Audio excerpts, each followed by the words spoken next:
Let's continue with our video discussion on pathology. So today our topic is pathology calcifications. So normally what's the meaning by pathology calcification? As we all know, normally the calcium are present on extracellular space. So normally here's our one cell that is considered as what? Intracellular, and outside the cell this part is considered what? Extracellular.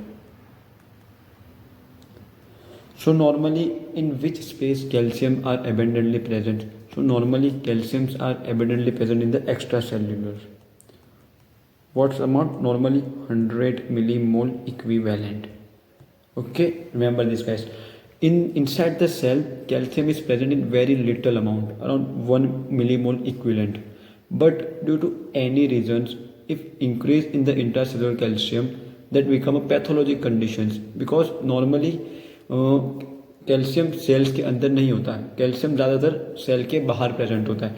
अगर कुछ abnormality की वजह से अगर calcium cell के अंदर deposit हो जाएगा तो वो सब कुछ सेल की एबनॉर्मलिटीज प्रोड्यूस करेगा.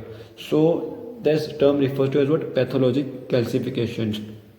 So normally when due to any reasons there are excessive accumulation of calcium inside the cells, not only calcium are deposit, along with the calciums there are many other kind of substances also deposit along with the calcium. What are these substances? It can be iron, it can be magnesiums, and some other any kind of mineral that are deposit along with the calcium. So here the definition is written. So abnormal tissue deposition of calcium salts together with smaller amounts of iron, magnesium, and other mineral salts. So these are the definition of pathologic calcification. So I hope this is clear. So normally there are mainly two types of pathologic calcifications. So normally first is the dystrophic calcifications and other one is the metastatic calcifications. We are seeing that both one by one. Normally what happened in the dystrophic calcifications, remember one very important, this way take the difference between these two. Normally remember one very important, dystrophic calcification is mainly occur in the living tissue, dystrophic calcification is mainly occur in the dead tissue. Okay, that mainly occur in the dead tissue. What's the meaning by the dead tissue? So any cell due to any reason it is undergoing death process. So what are the death process by which cell is dying? In that is necrosis. Okay, so if there's any area due to any reason cell death is occur with the process of necrosis, so at that area we are seeing the calcifications. So in that area what kind of calcification we see? In that area we mainly see the dystrophic calcifications. And remember guys, these dystrophic calcifications are in that in dystrophic calcification calcium serum level are absolutely normal. So this point is very important. No abnormality of calcium metabolism and calcium level is normal. So due to no other disease are present related with the calcium abnormality in the patients, but still we are seeing the deposition of the calcium, but it mainly occur in the dying tissue, and in that condition serum calcium is absolutely normal and no metabolic abnormality of the calcium we are commonly see. So normally in which kind of conditions in where it is more commonly seen? So normally it is commonly develops in the aging. It is commonly seen in the develops in aging or damaged heart valve. So what's the meaning by aging? As the person is aged, so it's calcium person is aged, it's some cell is undergoing death process with the help of necrosis. So due to the death process, in that death cell some calcium come and deposit. And what occur in the any kind of heart valve damage, like that mitral regurgitations, mitral stenosis, in that conditions damage to the mitral cell, damage to the mitral cells of the valve cell. So that can lead to that cell undergo necrosis process, that can lead to the accumulation of calcium, that can lead to what? Stenosis of the valve, that can lead to what? Stenosis of the heart valve. Okay guys, stenosis of the heart valve. And one very important, how calcium look macroscopically. not the micro, at the macroscopic level how calcium is look like. So normally at the macroscopic it is appear as a fine white granules or clumps, often felt as a gritty deposits. Okay, what's the meaning of that? So I show you image so that's become clear to you.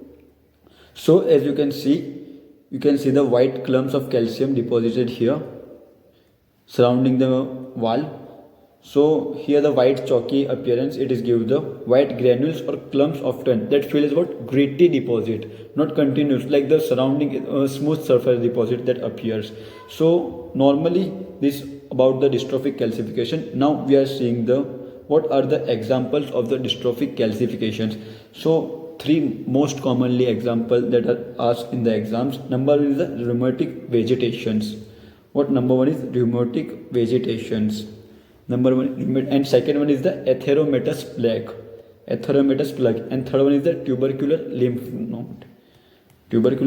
node. So these three are the most common example of the dystrophic calcification. As I already explained you what happened in the rheumatic vegetations, the heart valve undergoing heart valve cells is going to necrotic process that can lead to accumulation of cell. And what happened in the atheromatous plaque? So in the atheromatous plaque that can lead to the atherosclerosis of the cells.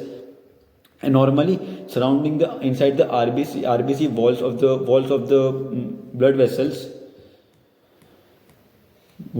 blood vessels are affected in that condition.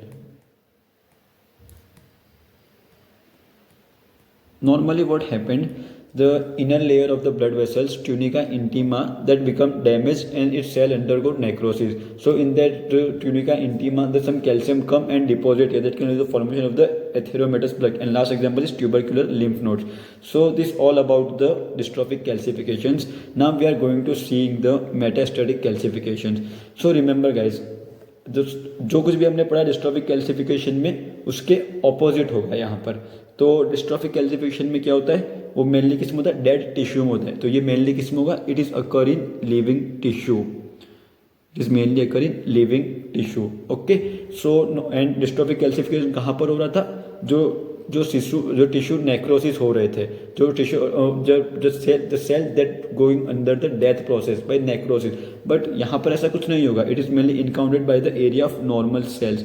जो normal cell होते हैं उनके अंदर calcium आके deposit हो जाता है, उनको हम क्या बोलते हैं, मेटास्टैटिक कैल्सिफिकेशन. अगर जो सेल की डेथ हो चुकी है, जो सेल का डेथ हो चुकी है with the process of necrosis, अगर उन डेथ सेल में कैल्शियम जमा हो तो उसको हम क्या बोल रहे हैं, डिस्ट्रॉफिक कैल्सिफिकेशन. अगर एक सेल नॉर्मल है और उसके अंदर आगे कैल्शियम जमा हो रहा है तो हम उसको क्या बोल रहे हैं, metastatic calcification. Okay guys, but remember one very major difference that normally in that condition we see that dystrophic calcification mainly occur in what, in the serum calcium level are normal, but here serum calcium levels are not normal. If the patient are facing a metastatic calcification, there are any kind of abnormality are present in the serum calcium metabolism. Due to that reason serum calcium level are high in this patients. So here it is written, it is commonly develops in hypercalcemic conditions. So जो patient में calcium का level ज़्यादा होगा उनके अंदर ये condition देखने मिलेगी. और ये डिफ्यूज होता है, लोकल नहीं होता. नॉर्मली क्या होता है, डिस्ट्रॉफिक कैल्सिफिकेशन लोकलाइज होता है, लोकलाइज्ड होता है. बट मेटास्टैटिक कैल्सिफिकेशन क्या होता है, डिफ्यूज होता है. ये बॉडी के कोई भी पार्ट में हो सकता है, लेकिन ये डिस्ट्रॉफिक कैल्सिफिकेशन क्या होगा, जहाँ cell under the process of necrosis, जहाँ सेल नेक्रोसिस में जा चुका है उन्हीं सेल में देखने मिलेगा ये dystrophic calcification. So normally what are the abnormality of calcium metabolic is mandatory present in that conditions. So normally due to that reason calcium level are very high. So normally in cell के कौन से part में ज़्यादा chances है dystrophic calcification होने के. So here are written the part. So normally it occurs throughout the body, पूरे body में हो सकता है, बट किन पार्ट में ज़्यादा chances, but predominantly but principally affects the interstitial tissue of the gastric mucosa, kidney, lung, systemic arteries and pulmonary veins. Okay, ये area में ज़्यादा चांसेस है मेटास्टैटिक कैल्सिफिकेशन होने के. आप रीज़न नहीं पूछोगे कि क्यों इस एरिया में ज़्यादा चांसेस है मेटास्टैटिक कैल्सिफिकेशन. उसका रीज़न ये है because this all are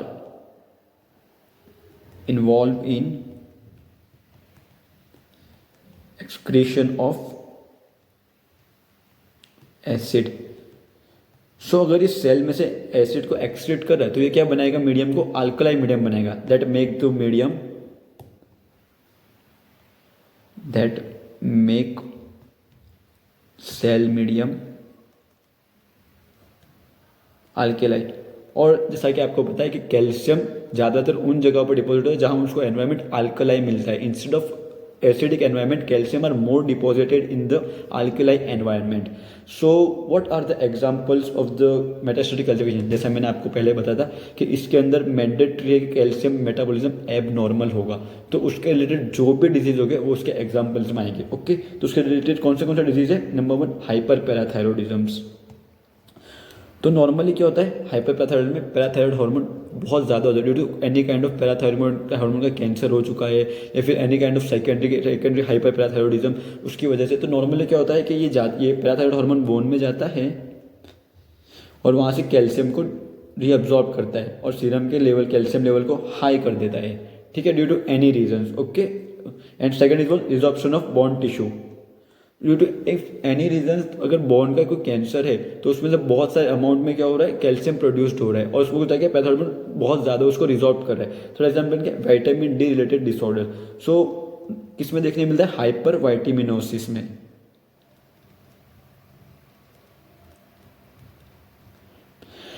normally इस कंडीशन में क्या होता है कि बहुत ज़्यादा विटामिन होता है बॉडी में। सो ये क्या इंटेस्टाइन में जाता है, जिस विटामिन डी जाता है इंटेस्टाइन में और वहाँ पर जाके increase calcium absorption from the intestine. So overall the what are the purpose? Overall that can lead to the what? Increase calcium level. तो ये सारी मैकेनिज्म का एक है। And last one is the renal failure. Normally what's happened? Normally renal cell is reabsorb the calcium, but due to renal failure excessive excretion of the calcium. So अगर ये बहुत ज़्यादा कैल्शियम बाहर जा रहा है तो बॉडी कॉम्पेंसेट करेगी और उस कॉम्पेंसेशन के चक्कर में बॉडी बहुत ज़्यादा अमाउंट में कैल्शियम प्रोड्यूस करने लग जाती है। इसकी वजह से वो बहुत ज़्यादा कैल्शियम जाके सेल्स में डिपॉजिट होना चालू हो जाता है। Okay guys, and these are the major difference about the dystrophic calcification and the metastatic calcification. Let's go through let's revise again. So normally dystrophic calcification occur in the dead tissue. What kind of dead tissue? Necrotic tissue. Instead of metastatic calcification, it is occur in the living and the normal tissue, and the serum calcium level are normal in the dystrophic calcification and serum calcium level are abnormal in the metastatic calcifications. And what are the examples? Example of the dystrophic calcification: the rheumatic vegetations, erythematous plaque, and the tubercular lymph nodes. These are the three major examples. And what are the examples of the metastatic? Any कोई भी disorder जो calcium के metabolism को effect कर रहा है वो उसके एग्जाम्पल में आ सकता है। तो उसके अंदर कौन से एग्जाम्पल है? Hyperparathyroidisms, resorption of bone tissue, vitamin D related disorder and renal failure. ठीक है, ये एन एग्जाम्पल आपको याद रखना है। नाउ एक बहुत ही इंपॉर्टेंट फाइंडिंग मिलती है अपने को डिस्ट्रॉफिक कैल्सिफिकेशन में जो मेटास्टेटिक कैल्सिफिकेशन में नहीं देखने मिलती। तो वो फाइंडिंग क्या है? So dystrophic calcification can lead to formation of psammoma bodies. तो ये सामोमा बॉडी क्या है? Dystrophic calcification lead to formation of the psammoma bodies. आपको हो रहा होगा ये सामोमा बॉडीज क्या है, ठीक है। तो नॉर्मली इसमें क्या होता है कि जब सेल मैंने जैसे आपको बताया डिस्ट्रॉफिक कैल्सिफिकेशन में मेनली किस में होता है? नेक्रोटिक टिश्यू में। तो वह जब नेक्रोटिक टिश्यू होता है तो वो ऐसे उसका जो मेम्ब्रेन तो अपने आप को क्लम्प कर लेता है, इस तरीके से उसका मेम्ब्रेन ऐसे क्लम्प हो जाता है। तो उस क्लम्प मेम्ब्रेन में अगर कैल्शियम आके डिपॉजिट हो जाए, ये कैल्शियम आके डिपॉजिट हो गया तो हम इस फाइंडिंग को क्या बोलेंगे? Psammoma bodies. So here I return the progressive deposit of calcium in outer layer में क्रिएट लैमिलेटेड कन्फिगुरेशन। ऐसे राउंड कन्फिगुरेशन को क्या बोलते हैं? लैमिलेटेड कन्फिगुरेशन बोलते हैं, ठीक है। और कौन सी कंडीशन में सामोमा बॉडीज देखने मिलेगी? तो आपको याद रखने के लिए मैंने एक बहुत इंपॉर्टेंट निमोनिक्स बनाया है, दैट्स वेरी पॉपुलर निमोनिक।